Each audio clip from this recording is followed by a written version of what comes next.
আমার এখনো মনে পড়ে আমাদের উস্তাদ আল্লামা আব্দুল্লাহ পাহাড়পুরি রহমতুল্লাহ আলাইহি কতবার কাকরাইলে গিয়ে গিয়ে মুরব্বীদের খালি পা ধরা বাকি, খালি পা ধরা বাকি, বাকি সবই বলেছেন।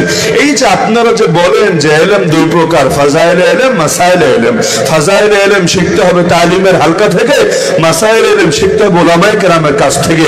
কিন্তু এটার যদি একটা সুবিন্যস্ত সুশৃঙ্খল পদ্ধতি না দেন, কয়জন মানুষ আসলে কয়জন আলেমের কাছে যাবে? আর সব এলাকায় কি ওরকম আলেম আছে যার কাছ থেকে গিয়ে সে শিখতে পারবে? এটার জন্য একটা ব্যবস্থা করে দেন না। হযরত নিজের মাদ্রাসায় পর্যন্ত মানিকগঞ্জে এটা তাদেরকে প্রস্তাব দিয়েছেন যে আপনারা যদি অনুমতি দেন, আমি প্রয়োজনে আব্দুল মালিক এবং আমার আরো যে শাগরেদরা আছে তাদেরকে নিয়ে আমি চালু করে দেখাই। কি সেটা? যে 3 চিল্লা দেওয়ার পর আরেকটা চিল্লা তারা এই মাদ্রাসায় এসে দেবে। এখানেই অনুমতি দেন আর কাকরাইল মাদ্রাসায় দেন, আর যেখানে যেখানে তাদেরকে ফরজে আইন ইলমটা শিক্ষা দেওয়া হবে। দুনিয়ার সব তো শেখানো সম্ভব না, অন্তত তাদেরকে ফরজে আইন ইলম শিক্ষা দেওয়া হবে। আর টুকটাক মস্ক এগুলো তো চিল্লা চলাকালীন হয়ে যাবে। কিন্তু এর বাইরে ইমানের সবক, এর বাইরে আরো যে গুরুত্বপূর্ণ বিষয়গুলো আছে, ফিতনা থেকে বাঁচার সবক, শিরিক বলেন, বেদাত বলেন, সুন্নাত বলেন, তাওহীদ বলেন, শিক্ষা দেওয়া হবে। আর যদি মনে হয় না 4 চিল্লার কথা বললে ওই 4 নাম্বারটা কেউ দিবে না, তাহলে 3 চিল্লার একটা চিল্লা অন্তত এটা বানায় দেন না। 2টা চিল্লা বাইরে বাইরে থাকবে আর একটা চিল্লা তারা এসে এই নিয়মতান্ত্রিক ভাবে ইলমের এই মাসাইল গুলো শিখবে। কিন্তু ওই সময় এটাকে কারো কাছে গুরুত্বপূর্ণ মনে হয় নাই।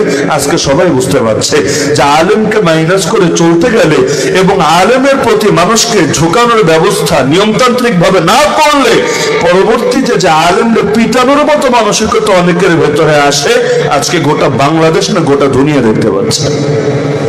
এত উগ্রতা একদিনে তৈরি হয় নাই, এত বর্বরতা একদিনে তৈরি হয় নাই। যখন দেখতাম 3 চিল্লা দিয়ে এসে ইমাম সাহেবকে গোনে না, খতিব সাহেবকে গোনে না, মুহতামিম সাহেবকে গোনে না, তাদের সমালোচনা, আর এরা 5 কাজ করে না, এরা 6 সিফাতের মেহনত করে না, এসে দাওয়াত দিত আমাদের চোখের সামনে। যখন ইফতার দ্বিতীয় বর্ষে পড়ি ওই সময় পর্যন্ত মার্কাজুদ দাওয়ার মতো জায়গায় এসে আমাদের উস্তাদ আল্লামা মুফতি ইয়াহিয়া সাহেবকে এসে পর্যন্ত দাওয়াত দিচ্ছে, হুজুর পুরা মাস তো মেহনত করেনি, পুরা মাস আপনারা ছাত্রদের পেছনে মেহনত করেন, আল কাউসারের লেখালেখি করেন, ভালো কথা, 3টা দিন আল্লাহ রাস্তায় দেন না।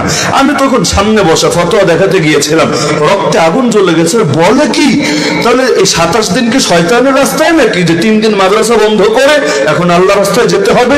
বন্ধের সময় তো যায়, রমজানে যায়, আরো বিভিন্ন সময় যায়, কিন্তু মাদ্রাসার পড়া বন্ধ করে যেতে হবে শব্দ কি? আল্লাহর রাস্তায়। মানে 27টা দিন তো মাদ্রাসায় সময় দেন, ছাত্র পড়ান, আল কাউসারের লেখালেখি করেন, 3 দিন আল্লাহ রাস্তায় দেন। এই তাদেরকে এখন 27 দিন তো শয়তানের রাস্তায় আর দুনিয়ার রাস্তায় থাকে, বন্ধ করে নতুন করে আল্লাহ রাস্তায় যেতে হবে। নাউযুবিল্লাহ মিন যালিক। উস্তাদ জি তখন প্রশ্ন করেছিলেন, আচ্ছা এই যে 3টা দিন মাদ্রাসা বন্ধ করে, ফতোয়া বন্ধ করে, সব কাজ বন্ধ করে যাব তোমাদের সাথে, মূল ফায়দাটা কি হবে? না হুজুর আপনাদের থেকে আমরা শিখবো, আপনারা না গেলে আমরা শিখবো কিভাবে? হুজুর বললেন ভালো কথা, তাহলে তুমি 27 দিন কই থাকো, বাকি 27 দিন? বললো এলাকায় থাকি। কোন মসজিদে নামাজ পড়ো? এই যে আপনারা যেখানে পড়েন এখানেই নামাজ পড়ি। তিনি বললেন এই এত বছর ধরে আমরা এখানে আছি, প্রায় 20টা বছর, এর মধ্যে কখনো তো দেখলাম নেই 27 দিনের মধ্যে মসজিদেই হোক অথবা মাদ্রাসা এসেই হোক আমার কাছে বা আমার অন্য কোনো শিক্ষকের কাছে বা আমাদের কোনো ছাত্রের কাছে ইলম শিখতে চেয়েছো, দিন শিখতে চেয়েছো, তাহলে 27 দিন থাকো এখানে, মাসের লম্বা টাইম, এই সময় আমাদের থেকে তোমার শেখার কিছু নাই, আর বাকি 3 দিন তুমি সব শিখে উল্টায় ফেলবা। কাহিনীটা কি রে ভাই? আসলে কি আমাদের থেকে শিখতে চাও না আমাদেরকে কিছু শেখাতে চাও? ক্লিয়ার বলো। কারণ দেখা যাচ্ছে দাওয়াত তো হতেই পারে, কিন্তু তাবলীগের উসুলের মধ্যে আছে ওলামায়ে কেরামকে দাওয়াত দিবেন, ওলামায়ে কেরামের কাছে হাদিয়া নিয়ে যাবে, তাদের কাছে গিয়ে কারগুজারি শোনাবে, আদবের সাথে অবস্থা করেছে, সব কাজ তো সেই করে উল্টে ফেলেছে।